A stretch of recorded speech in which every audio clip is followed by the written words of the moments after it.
सभी राजा दशरथ की रानी और अन्य अन्य स्त्री लोगों से मिलने आई और उस समय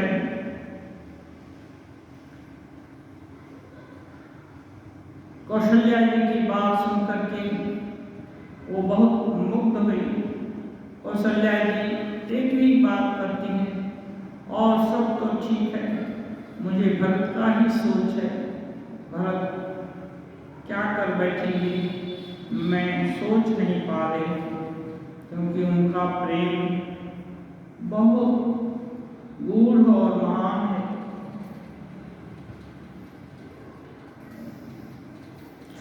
अब रात्रि बहुत ज्यादा हो गई थी, इसलिए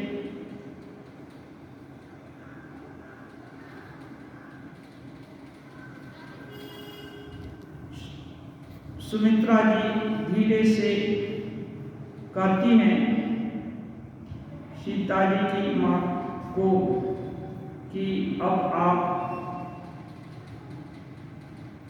अपने कैंप को पधारिए। देख पाओ धार्य थलहि कह सने सति भाय, हमरे तो गई सगति कै मिथिलेश सहाय। सुमित्रा जी कहती हैं कि अब आप डेरे को पधारिए, अब तो ईश्वर और मिथिलेश ही हमारे सहायक हैं। अब जो होगा जी उनकी ही आशा है कि कुछ अच्छी समस्या का समाधान निकल जाए। लखि स्नेह सुनि बचन मीता, जनक प्रयाग पाय पुनीता। देवी उचित से विनय तुम्हारी, दशरथ धरनी राम महतारी। कौशल्या जी के प्रेम को देखकर, उनके विनय पूर्ण वचनों को सुनकर जनक जी की पत्नी उनके पवित्र चरणों को पकड़ लेती हैं और कहती हैं, हे देवी, आप राजा दशरथ की रानी और राम जी की माता हैं, आपकी नम्रता भला ऐसी क्यों न हो। प्रभु आपने ही जमादरही, अग्नि धूम गिरि सिर तिन धरही। सेवकु राहु कर्म मन बानी, सदा सहाय महेश भवानी।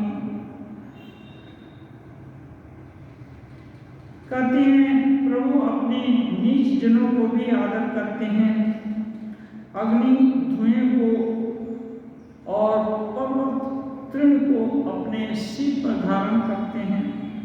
हमारे राजा तो कर्म मन और वाणी से आपके सेवक हैं और सदा सहायक को श्री महादेव जी पार्वती जी हैं। जब कौशल्या जी बोली कि मिथिलेश जी ही सहायक हैं, तो वो बोलते हैं क्योंकि ये लड़की पक्ष की है, इसलिए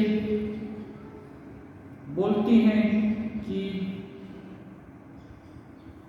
मिथिलेश तो आपके सेवक हैं और शिव जी और पार्वती जी सदा सहायक हैं, वही सहायता करेंगे।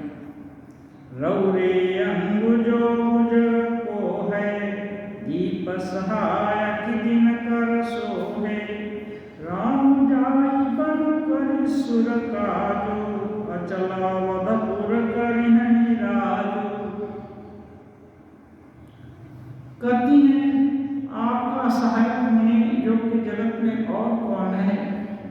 दीपक सूर्य की सहायता करने जाकर कहीं शोभा पा सकता है।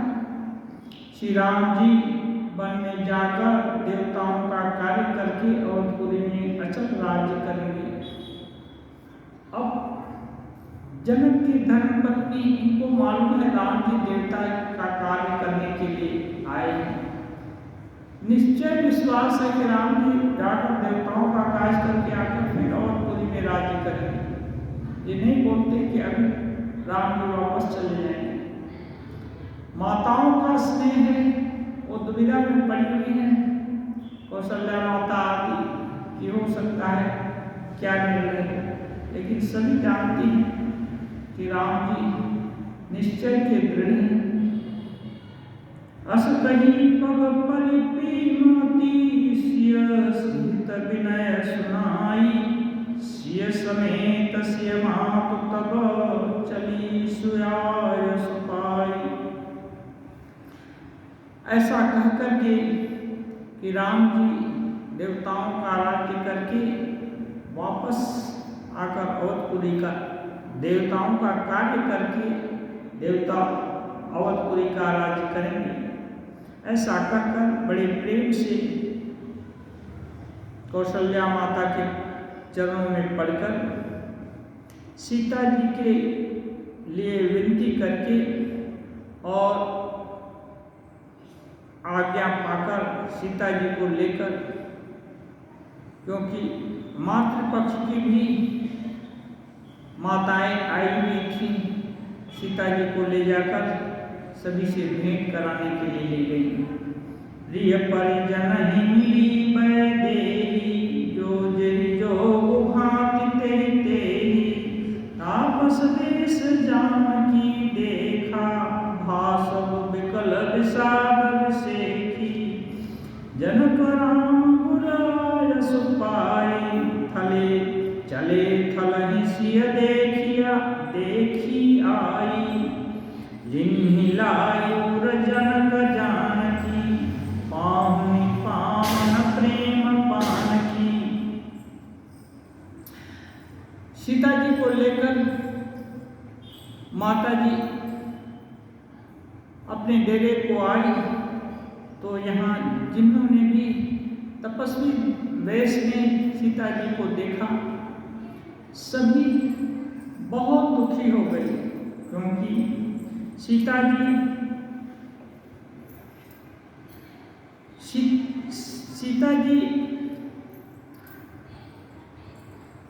राजकुमारी थी, राजा दशरथ की पुत्र वधू थी, राजा जनक की बेटी थी। वो तपस्विनी वेश में जहाँ तहाँ भटक रही थी, ये देखकर सभी दुखी हो गए। ऐसे समय में ही गुरु वशिष्ठ जी ने राजा जनक को आदेश दिया कि आप भी डेरे में जाइए और वे आकर सीता जी को देखिए। उरौमज्ञो अम्बुधि अनुरागो, भूप भयो मनु मनहु पयागो, सिय स्नेह बट बाढ़त जोहा, तापर राम प्रेम शिशु सोहा। अब गोस्वामी जी बड़ी विलक्षण उपमा देते हैं। जनक जी आए, बिटिया को गले से लगा लिए, क्योंकि सीता जी उनके प्राणों की प्यारी थी। सीता जी को उन्होंने हल चलाते समय, सीता जी की उनकी औरस पुत्री नहीं थी, लेकिन हल चलाते समय एक असहाय बिटिया हल के अग्रभाग के खोदे जाने से मिली और उनको पाकर उनका पितृस्नेह को मनाया था और उनका लालन पालन किया और अपनी बेटी के समान पालना पिता, पालन करने से ही पिता होता है। इसलिए जनक जी पूरी जिम्मेदारी के साथ सीता माता के लिए उनका पालन पोषण और उनके लिए उचित स्वयंवर भी किए। उसके लिए उनको बहुत से राजाओं का तिरस्कार भी सहना पड़ा। सब कुछ सहने के लिए तैयार थे, लेकिन सीता माता के लिए उचित प्रबंध करने के लिए हर समय तत्पर थे। और परिणाम भी हुआ, माता पिता जी का आशीर्वाद होने से लड़की भगवान श्री रामचंद्र जी से उनका विवाह भी हुआ। अब जब उनको पाए तो सारा प्रेम भरत जी का सीता के ऊपर उमड़ गया और वो उनको गले लगा लिए। ये गोस्वामी जी कहते हैं उनके हृदय में वात्सल्य प्रेम का समुद्र ऐसे उमड़ गया, राजा का मन मानो प्रयाग हो गया। प्रयागराज बहुत सा बड़ा संत समागम होता है। उस समुद्र के अंदर उन्होंने आदि शक्ति सीता माता के अलौकिक स्नेह रूपी अक्षय वट है, जो कि कभी क्षय नहीं होता, दिन प्रतिदिन बढ़ता रहता है। सीता जी के प्रेम रूपी अक्षय वट पर राम जी का प्रेम रूपी बाल रूपधारी भगवान सुशोभित हो रहे हैं, ऐसा देखा। चिरजीवी मुनि ज्ञान विकल जन,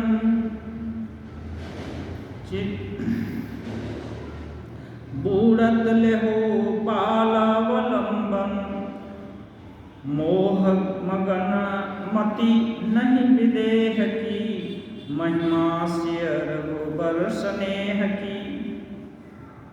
चिरजीवी मुनि ज्ञान विकल जन, बूढ़त लहो बालावलंबन, मोह मगन मति नहीं विदेह की, महिमा शिव रघुबर स्नेह की। जनक जी का ज्ञान रूपी चिरंजीवी जनक जी मानो उनका ज्ञान अखंड है। इनकी तुलना मार्कंडेय जी से करते हैं गोस्वामी जी। मार्कंडेय जी एकमात्र ऐसे मुनि थे जो प्रलय के समय बचे रहे, डूबते उतराते एक पत्र का सहारा पाकर के बच गए। ऐसे ही चिरंजीवी जैसे मार्कंडेय मुनि बच गए, ऐसे ही जनक जी व्याकुल होकर मानो शोक समुद्र में डूब उतरा रहे हैं। राम रूपी बालक का सहारा पाकर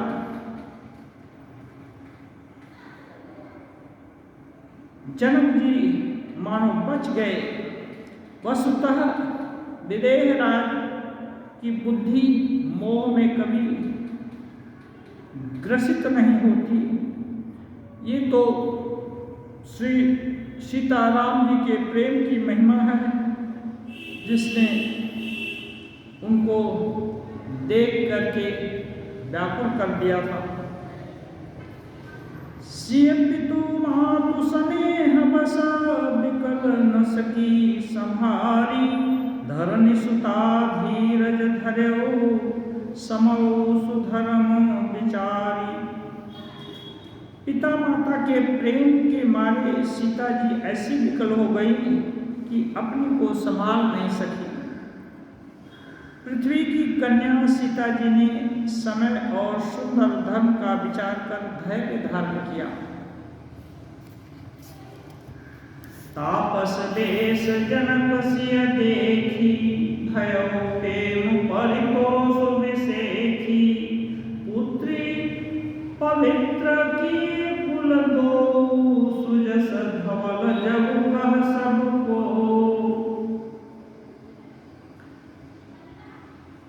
पत्नी का धर्म होता है पति का अनुसरण करना।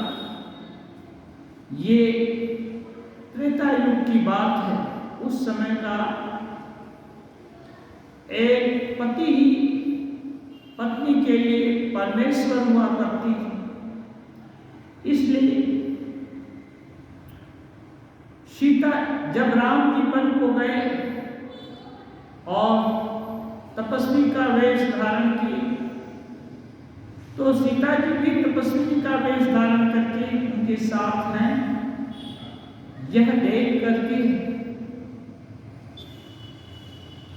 विदेह राज का दिल मानो बहुत संतुष्ट हुआ और प्रफुल्लित हो गए और वो बोले, बेटी तूने दोनों कुलों को, पिता और ससुर दोनों के कुलों को पवित्र कर दिया है। तेरे कारण दोनों कुल का जो मर्यादा है उज्ज्वल से उज्ज्वलतर हो गया है। जिति सुर सरि कीरति सरि तोरी, गमन किन्ह विधि अंड करोरी, गंगा निथलती बड़ेरे, एकिए साधु समाज घरेरे।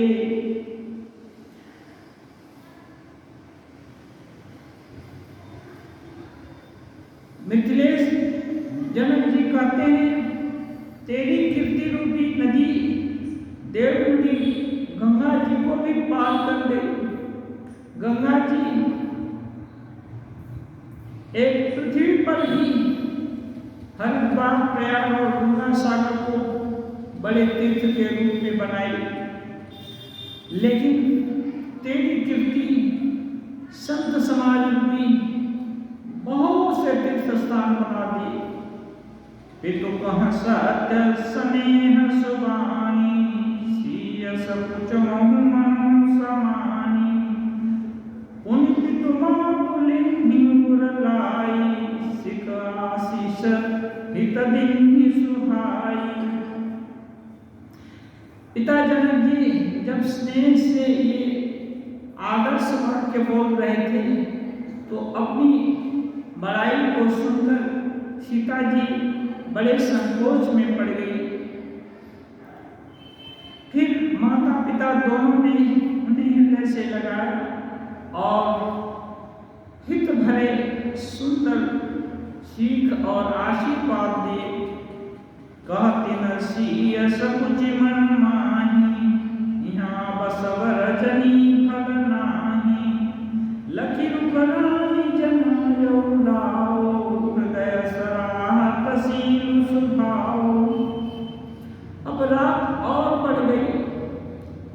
सीता जी राम जी के साथ रहना चाहती हैं, उनको संकोच हो रहा है माता जी से कैसे कहें। ये देख करके माता सुनैना जी, उनको अनुभव हुआ कि सीता जी अब जाना चाहती हैं। उन्होंने राजा से यह बात कही, बार बार भेंट सिय विदा किन्हि सम्मानी, कही समय से भरत गति रानी सुहानी सयानी। राजा रानी ने बार बार मिल करके हृदय से लगाकर सीता जी का सम्मान किया और उनको विदा किया। चतुर रानी ने समय पाकर राजा से सुंदर वाणी में भरत जी की दशा का वर्णन किया। सुनि भूपाल भरत व्यवहारो, सोन सुगंध सुभास शिशारो, मोदे सजल नयन पुलकेतन, सुजसु सराहन लगे मुदित मन। जब रानी सुनैना ने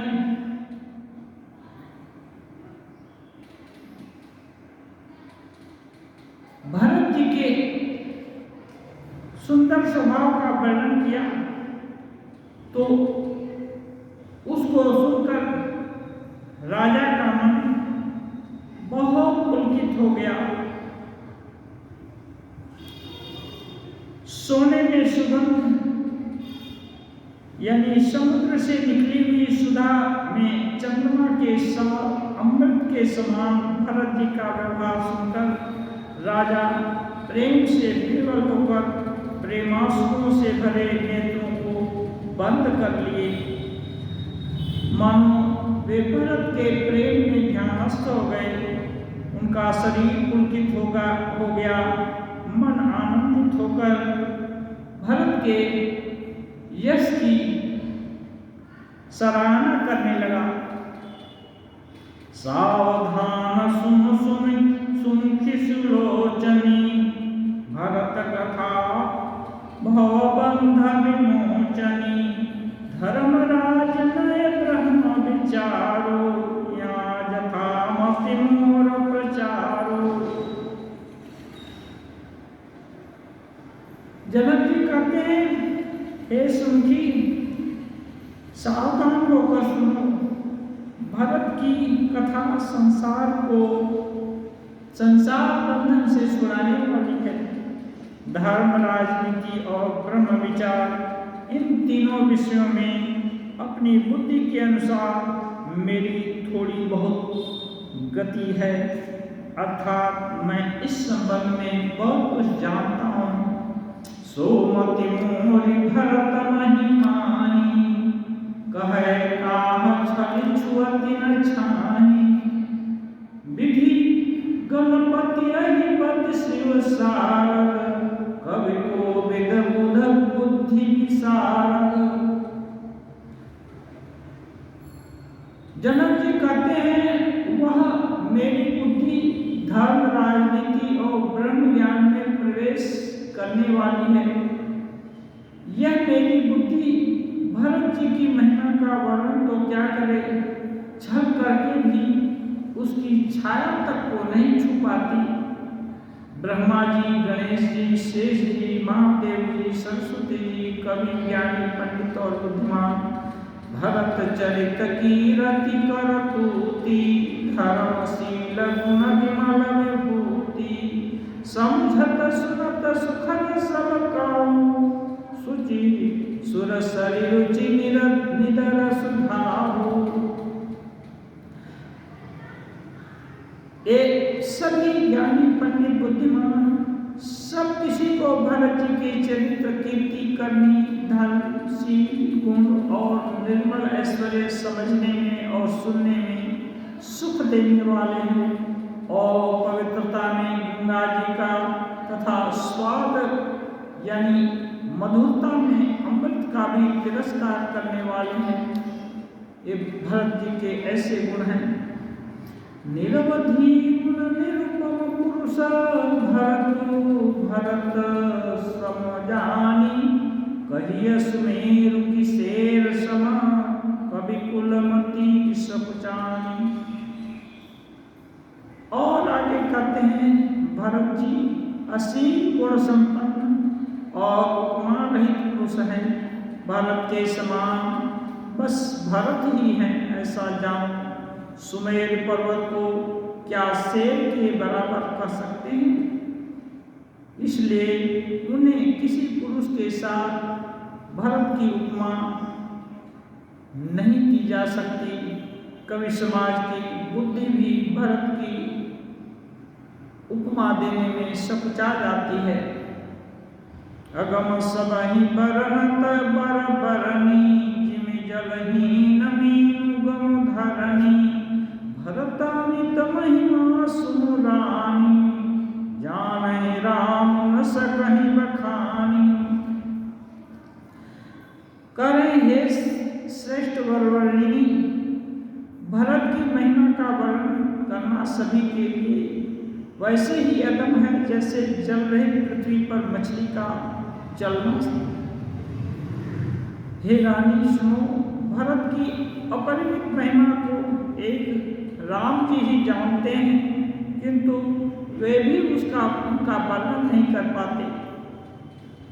बरनि सप्रेम भरत अनुभाव त्यजिय की रुचि लखी कहराव बहु रही लखन भरत बन जानी सब कर भल सबके मन माही। इस प्रकार धैर्य प्रेम पूर्वक भरत जी के प्रभाव का वर्णन करके फिर पत्नी के मन की रुचि जानकर राजा ने कहा, लक्ष्मण जी लौट जाएं और भरत जी वन को जाएं, इसी में सभी का भला है और यही सबके मन की बात है। क्योंकि सभी लोग ये अच्छी तरह से देख रहे थे कि भरत का प्रेम अटूट है, वो राम जी से दूर रहने से कहीं प्राण न छोड़ने। देवी परंतु भरत रघुबर की प्रीति प्रतीति जाय नहीं तर की। भरत अवधि स्नेह ममता की, यद्यपि राम सीम समता की। भरत जी राम जी के साथ जाएं तो ये अच्छा है, परंतु जनक जी कहते हैं परंतु देवी भरत जी और राम जी का प्रेम और एक दूसरे के ऊपर विश्वास, बुद्धि और विचार की सीमा ये नहीं खींची जा सकती। यद्यपि श्री रामचंद्र जी समता की सीमा है, तथापि भरत जी प्रेम और ममता की सीमा है। श्री राम जी समता की सीमा है। तुल्य निंदा स्तुतिर्मौनि सम सुख दुखे समेत कृत्वा। कहाँ राज्य कहाँ वनवास, राम जी के लिए सब कुछ एक है। ये समता की सीमा है, परंतु भरत प्रेम की सीमा है। भरत को पूरा राज्य दिया गया, अकंटक राज्य मिल गया, सब लोग अनुरोध कर रहे हैं। अभी राम जी भी वही चाहते हैं, फिर भी भरत उसको लेना नहीं चाहते। उनका प्रेम अगाध है और ममता की सीमा है। एक भाई के लिए जितना ममता होना चाहिए, माताओं के लिए जितना ममता होना चाहिए, जनता के लिए, गुरु के लिए, सब भरत के अंदर है। परमारथ स्वार्थ सुख सारे, भरत न सपने मन निहारे। साधन सिद्धि राम पग में हूँ, मोहि लखी परत भरत मतएउ। राजा जनक जी कहते हैं परमार्थ स्वार्थ सभी सुख, भरत सुख की तरफ कभी ध्यान ही नहीं दिए। राम पगने हो, वो राम का स्नेह ही हर समय चाहे, और राम जी भी उनको बहुत प्यार दिए, बहुत स्नेह दिए। मोहि लखी परत भरत मतएउ। मुझे तो भरत का यही मत लगता है कि भरत जी राम को ही चाहते हैं। भोरे भरत न बेहनी, मनस हूँ राम रजाई। करियन सोच स्नेह बस, कहेउ भूप बिलखाई। राजा बिलख कर प्रेम से गदगद होकर कर रहे हैं। भरत जी भूल कर भी रामचंद्र जी की आज्ञा को मन से कभी नहीं टालेंगे, अतः स्नेह बस होकर चिंता नहीं करनी चाहिए। राम जी की आज्ञा को कैसे भी स्नेह बस भी भरत जी नहीं टालेंगे। इसलिए राम जी बन जाना चाहते हैं तो भरत जी नहीं रोकेंगे। राम भरत गुण गण तस प्रीति, निशितम पति पलक समभीति। राज समाज प्रात जुग जागे, नाई नाई सुर पूजन लागे। राम जी और भरत के गुणों का वर्णन करते करते राजा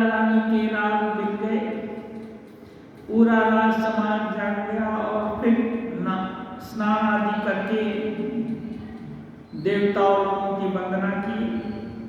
गे नहाई गुर पहिन बुराई, बंदी चरण बोले दुख पाई। नाथ भरतु पुरजन महतारी, शोक विकल बनवास दुखारी। स्नान आदि करके राम जी गुरु वशिष्ठ के पास जाकर प्रणाम किए और उनका रुख देख करके कहे, हे नाम, भरत और सभी पुरजन जंगलवास से बहुत दुखी हैं, कोई उपाय किया जाए।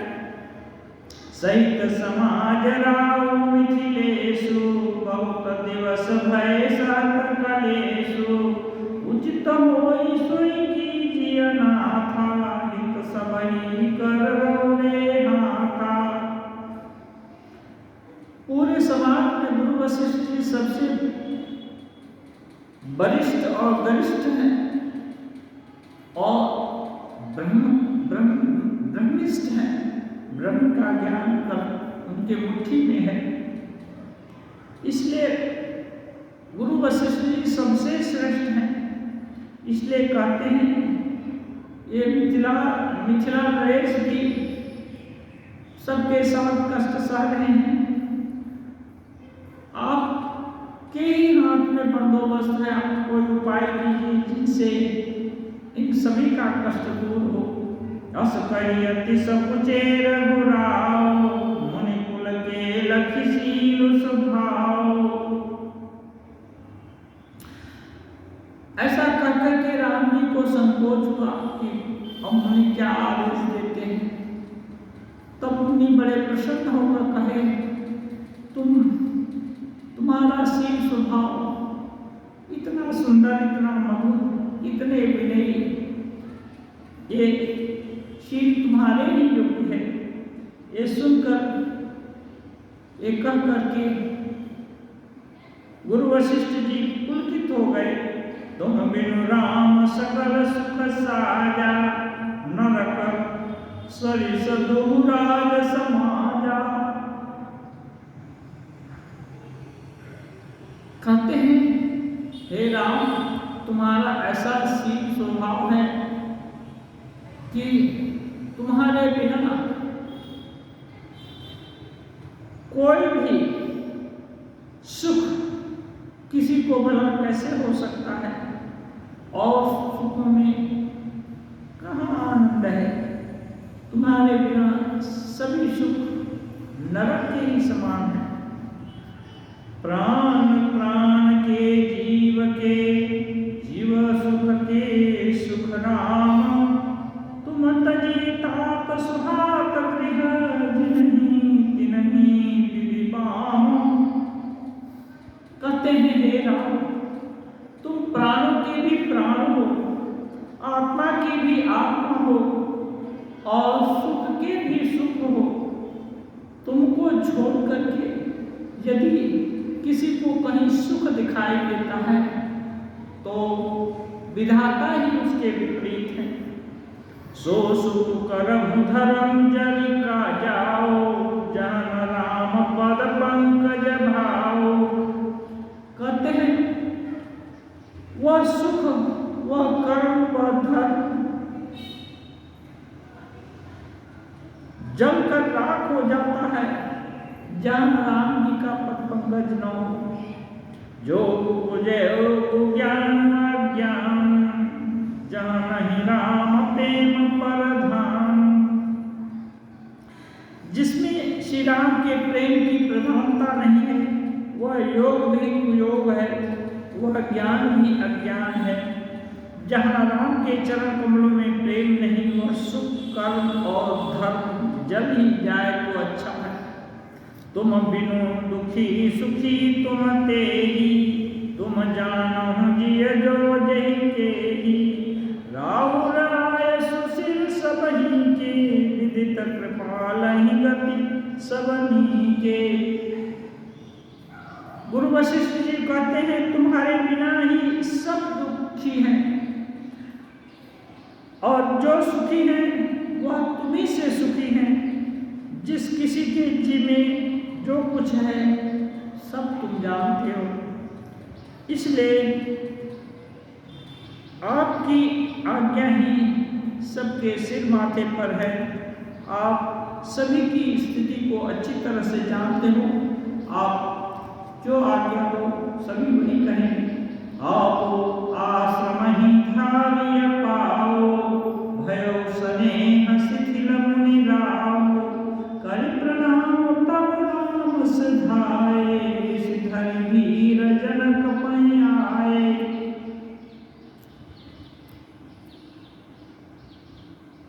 गुरु वशिष्ठ जी कहते हैं, आप तो आश्रम को पधारो, मनी अपनी कुटिया में जाओ।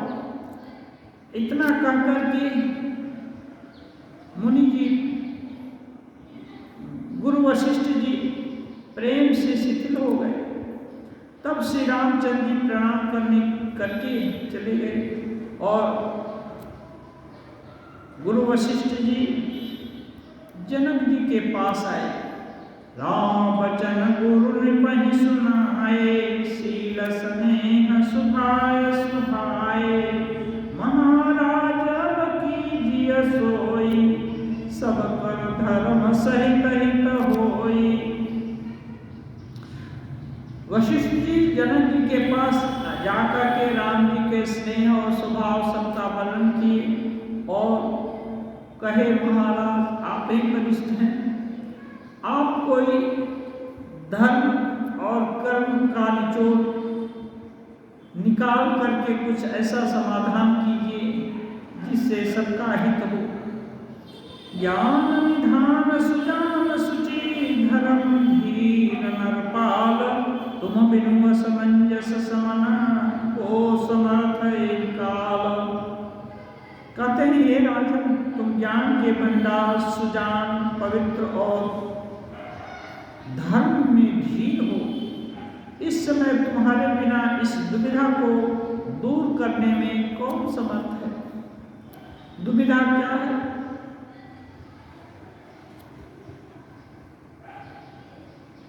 भरत जी राम जी को लौटा लाने के लिए राम जी का राज्याभिषेक की तैयारी करके ना यहाँ जंगल में आए और राम जी यदि वापस जाते हैं तो पिता दशरथ जी की आज्ञा का उल्लंघन होता है, क्योंकि पिताजी आज्ञा देकर के पिताजी का रूप पा करके राम जी आए और पिताजी सुरलोक को सिधार गए। अब उनकी आज्ञा तो मिटी नहीं जा सकती और राम जी सत्य समझे हैं, सत्य के पालन करने में अड़ी हैं। फिर कौन सी ऐसी धर्मानुकूल बात बने जिससे सबका हित हो? सुनि मुनि बचन जनक अनुरागे, लखि गति ज्ञान विराग विरागे, शिथिल स्नेह गुण तमन माही, आए यहाँ किन्न बल नाही। मुनि वशिष्ठ के वचन को सुनकर जनक जी प्रेम में मग्न हो गए। उनकी दशा देखकर ज्ञान और वैराग्य को भी वैराग्य हो गया।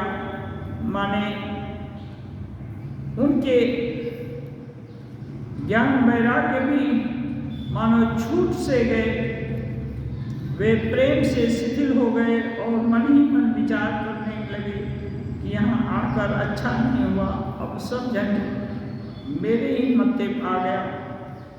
राम ही राय कहो बन जाना, किन्ना प्रिय प्रेम पवाना, हम अब बनते पन ही पठाई, प्रमुदित फिर विवेक बढ़ाई।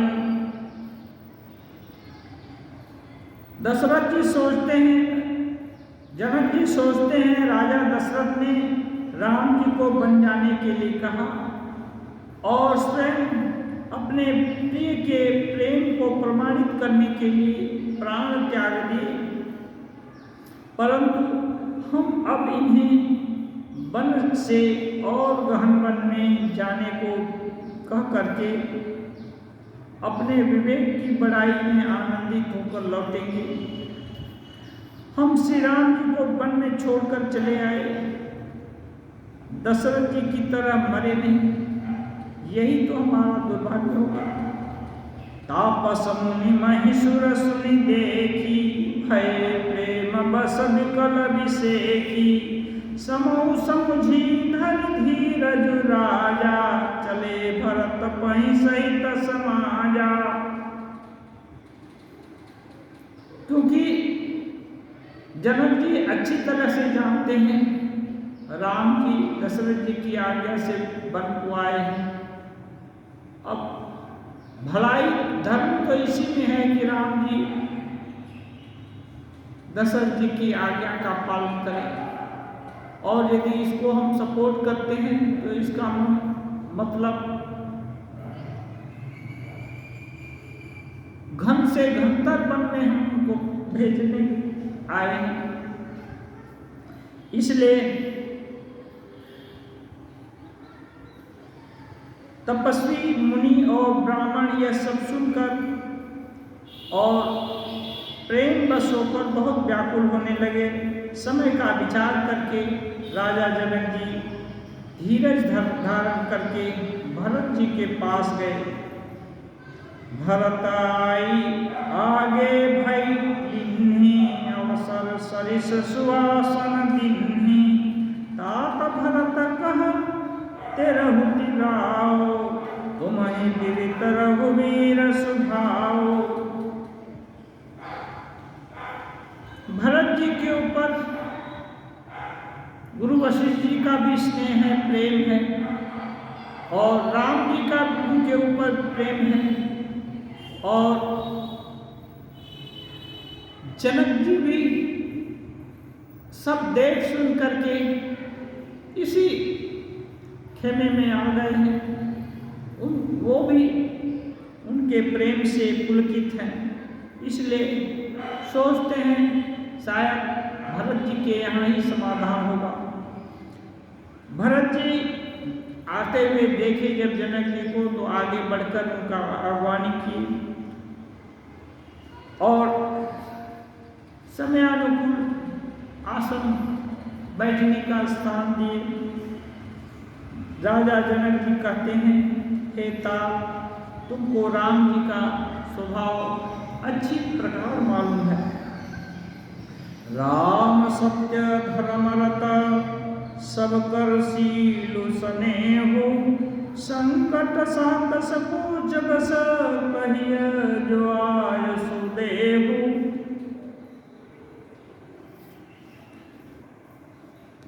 जनक जी कहते हैं, राम जी सत्यव्रती और धर्मपरायण हैं, सबका स्नेह रखने वाले हैं, किसी को दो टूक जवाब नहीं देते हैं।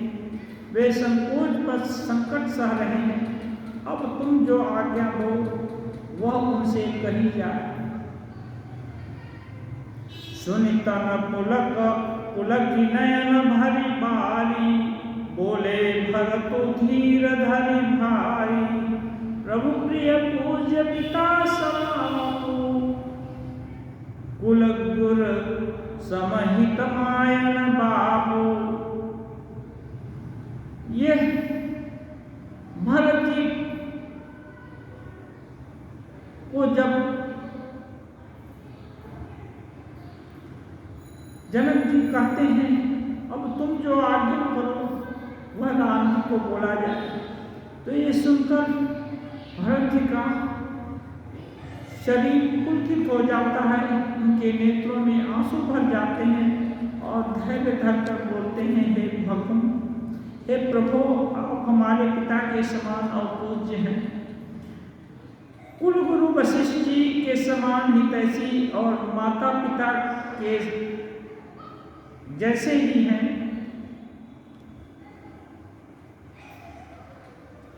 कौसल्या कौशिकादि मुनि सचिव समाजो, क्या नाम निधिया परमाजो। शिशु सेवक मायसु अनुगामी, जानि मोहि सिख देय स्वामी।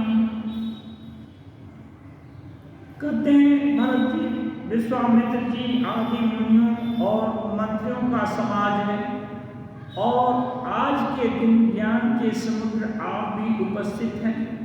हे स्वामी, मुझे अपना बच्चा, सेवक और आज्ञाकारी समझ करके शिक्षा दीजिए। यही समाज थल बूढ़ राउर, मौन मलिन मैं बोलब बाउर।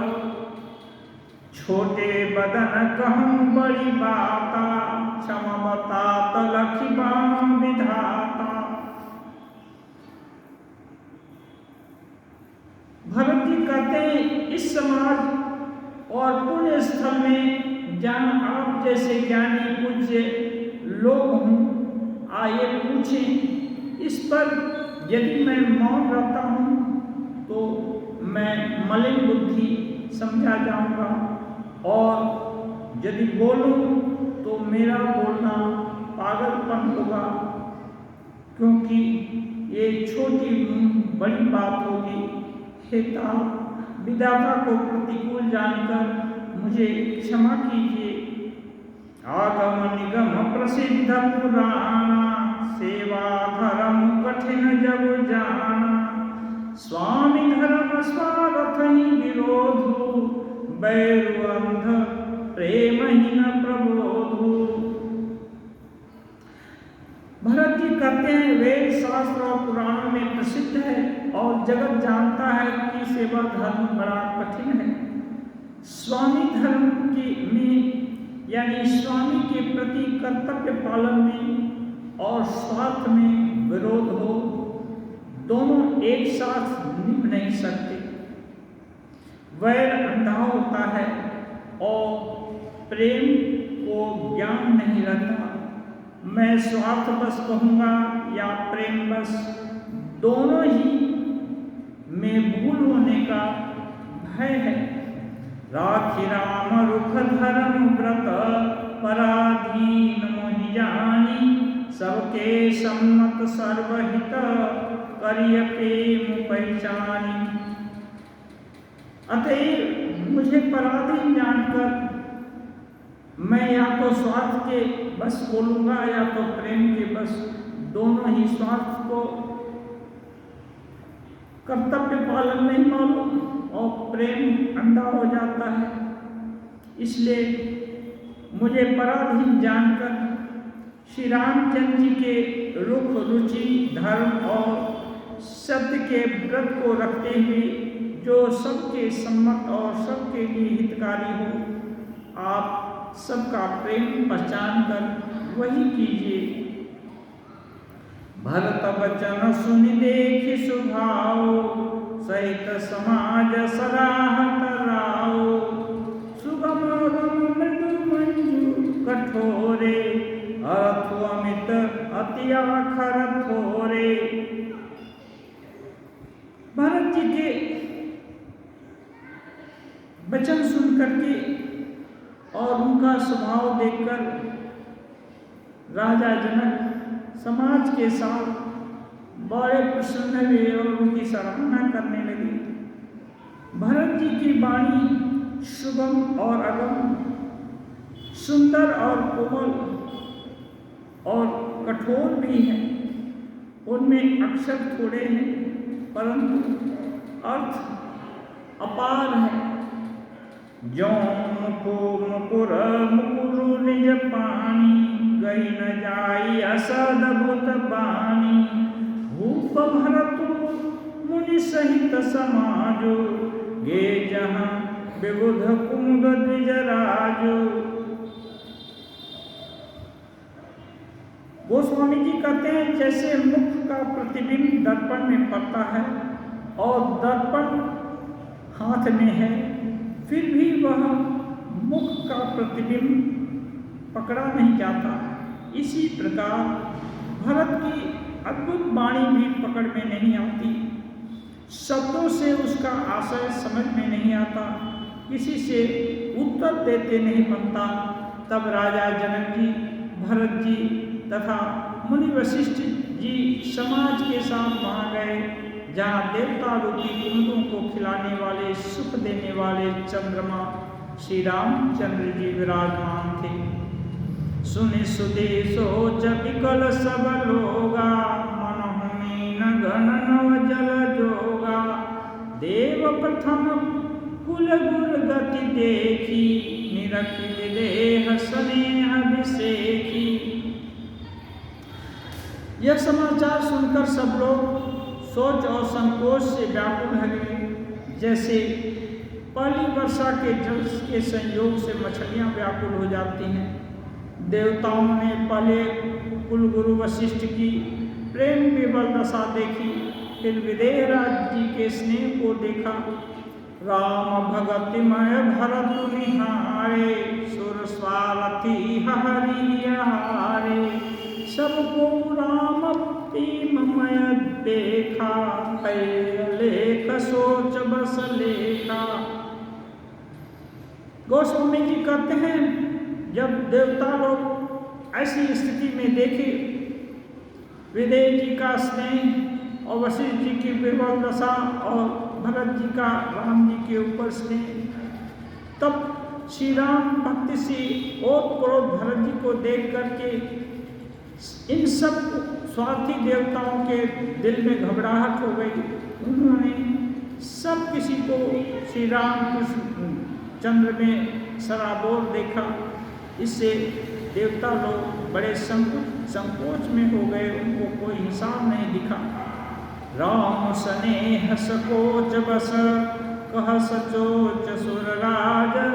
रचहु प्रपंच पंचमी, नाहित भयउ अकाज। देवता लोग भगवान की बुद्धि का पार कहाँ पा सकते हैं। एक छोटे स्वार्थ के लिए संकुचित हो गए। देवराज इंद्र संकोच में भरकर कहने लगे, श्री रामचंद्र जी तो स्नेह और संकोच के वश में हैं, इसलिए तुम सब लोग मिलकर कुछ प्रपंच माया रचो, नहीं तो काम बिगड़ना ही चाहता है। इंद्र को भगवान की प्रतिश्रुति भी याद नहीं है। स्वार्थ में इतने अंधे हो गए हैं कि प्रेम की निश्चल शब्दावली को भी नहीं समझ पाते। सुरन सुमेरी शारदा सराही, देवी देव शरणागत पाही। हेरी भरत मति कर निज माया, पालु विबुध कुल करि छल छाया। सब देवता लोग सरस्वती जी का स्मरण करते हैं, उनसे प्रार्थना करते हैं, उनके शरणागत होते हैं और कहते हैं, हे देवी किसी प्रकार से भरत की मति को तुम राम के तरफ से हटाओ, भरत की बुद्धि को थोड़ा घुमाओ। विबुध विनय सुनि देवी सयानी, बोली सुर स्वार्थ जड़ जानी। मोसन कहूँ भरत मति फेरू, लोचन सहसन सूझ सुमेरु। देवता लोग सरस्वती जी को विनय कर रहे हैं कि भरत जी की मति को घुमा दो। ये सुन करके सरस्वती जी उन लोग को डांट लगाती हैं, तुम लोग स्वार्थ के मारे जड़ बुद्धि हो गए हो। तुम लोग को, तुम्हें इंद्र को सहस्र लोचन 100 आंखों होने का अभिशाप था। तुमको 100 आंख होकर भी तुमको दिखाई नहीं पड़ता और तुम लोग सोचते हो भरत की बुद्धि मैं फेर दूं। विधि हरिहर माया बड़ी भारी, सो न भरत मति सकई निहारी। सोमति मोहि कहत कर भोरी, चंदिनी कर की चंड कर चोरी। सरस्वती जी कहते हैं, ब्रह्मा विष्णु और महेश की माया बड़ी प्रबल है, किंतु वह भी भरत की बुद्धि की ओर ताक नहीं सकती। उस बुद्धि को तुम मुझसे कह रहे हो कि उसको भोली कर दो या बुलावे में डाल दो।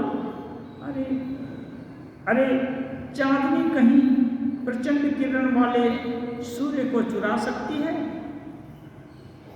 ध्येयं सदा परिभवग्नमभिष्टदोहं तीर्थास्पदं शिवविरिञ्चिनुतं शरण्यं हृत्यातिहं प्रणतपालभवाब्धिपोतं वन्दे महापुरुषते चरणारविन्दं वन्दे महापुरुषते चरणारविन्दं त्यक्त्वा सुदस्तेजसुदीक्षितराज्यलक्ष्मीं धर्मिष्ठार्यवत्सार्यगादरण्यं मायामृगं दैतैक्षितमन्वधावद वन्दे महापुरुषते चरणारविन्दं वन्दे महापुरुषते चरणारविन्दं वन्दे महापुरुषते